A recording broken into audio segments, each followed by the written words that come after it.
If Russia's latest offensive in Ukraine is in fact underway, senior US officials are not impressed. Have a listen. Russia continued to introduce large numbers of troops into the theater. Those troops are ill-equipped and ill-trained, and because of that, they're incurring a lot of casualties, and we expect that that will continue. Russia has declared that it is launching a new offensive. Well, if this is it, it is very pathetic, I would say. Last hour, I spoke with CNN military analyst Cedric Layton for his take on the modern Russian military. Here he is. It's very interesting, John. So, for those of us who have been watching the Russians for some time, a lot of the things that we learned or thought we knew about them involved large numbers, a new doctrine, new weapon systems, things that really could change the course of warfare itself, not just a tactical action, but the whole strategy of warfare. And, barring any unforeseen developments, it looks as if the Russians are not able to mount the kind of offensive that their doctrine promised we would see, that their weapon systems promised we would see, and that their rhetoric promised that we would see. So none of that is coming to pass, and it seems as if we're dealing with a paper tiger in essence. There's also this reporting we have from the New York Times.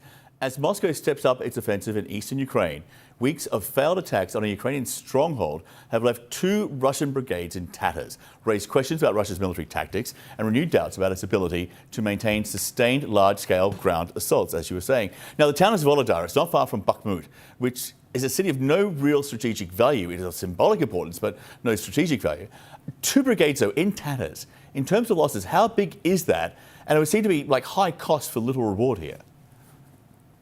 Yes, so that is a really significant thing. These 2 brigades in question, the 155th and the 40th Marine Infantry Brigades or Naval Infantry Brigades of the Russian naval forces of the Pacific Fleet, those are, fairly large elements. So we're talking somewhere around 2,000 to 3,500 or so personnel that are just gone. And what you're dealing with here is a systematic neglect of the entire system. And it seems that this neglect has been going on for quite some time, but it has been papered over by every level of command in the Russian military until, of course, these brigades are put into action and they can't perform the military missions that they've been assigned. So this is a significant issue because every time these brigades move into combat, they move with less and less people, less and less armament, and they're far less capable than they originally were supposed to be. The US now appears to be shifting to a long-term approach for providing Ukraine with military supplies and weapons.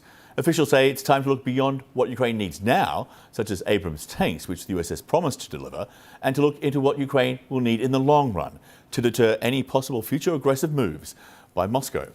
Meanwhile, the ongoing war is exhausting NATO's ammunition stockpiles. CNN's Oren Lieberman reports US defense factories are preparing to ramp up production. In the steel furnaces of Scranton, Pennsylvania, the weapons of war are in high demand. 1-ton metal rods heated and forged into about 11,000 high-explosive artillery shells a month. CNN got a rare look inside the Scranton Army ammunition plant, one of only a few in the country that make this crucial round. Here, specially made steel is heated to 2,000 degrees and slowly shaped, step by scorching step, into its final product. To this point, it's only taken a few hours to heat the steel and then to turn it into what looks like an artillery shell, to press it into that familiar shape. But it's still days of testing and inspections to make sure that this can be turned into a 155 millimeter artillery shell that can be fired on the battlefield. The process doesn't end here. The empty shells are shipped to another plant for explosives and fuses. 5,000 miles from the front lines and Mother Russia, the enemy here is Father Time.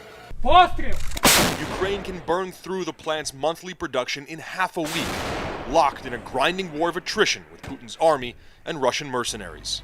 The current rate of Ukraine's ammunition expenditure is many times higher than our current rate of production. 1 year in, the war has turned into a vicious math problem. How to make enough ammo for Ukraine, the United States, and allies. The Pentagon is already planning on new ammo plants in Texas and Canada, part of a race to increase the capacity of the defense industrial base. Doug Bush is the Army's head of acquisitions. Right now, we're meeting demand. Of course, I would want it to be faster. Everyone does. But there's a time factor. A year to 18 months is often what you're looking at. Bush says this is the greatest ramp-up in military production, possibly going back to the Korean War. Early on, we realized we had to really put our foot all the way to the floor. The goal within 2 years is to produce 5 times more artillery rounds each month, up to 70,000. Twice as many Javelin anti-tank missiles, up to 4,000 a month. 30% more rounds for the HIMARS rocket launchers, about 850 a month. A precision weapon Ukraine has used to target Russian command posts and ammo depots, and 60 Stinger anti-aircraft missiles each month. The U.S. isn't at war with Russia, but that matters little to weapons manufacturers whose products are part of the fight. Our defense industrial base is still largely geared towards a peacetime environment and not towards a wartime or at least a quasi-wartime environment that we're now in. To get a sense of just how much the Army is investing in this, within the last couple of weeks, the Army has announced $1.5 billion in procurement of new 155 millimeter artillery rounds. They're trying to produce this crucial ammunition faster, and they're trying to produce more of it. Oren Lieberman, CNN at the Pentagon.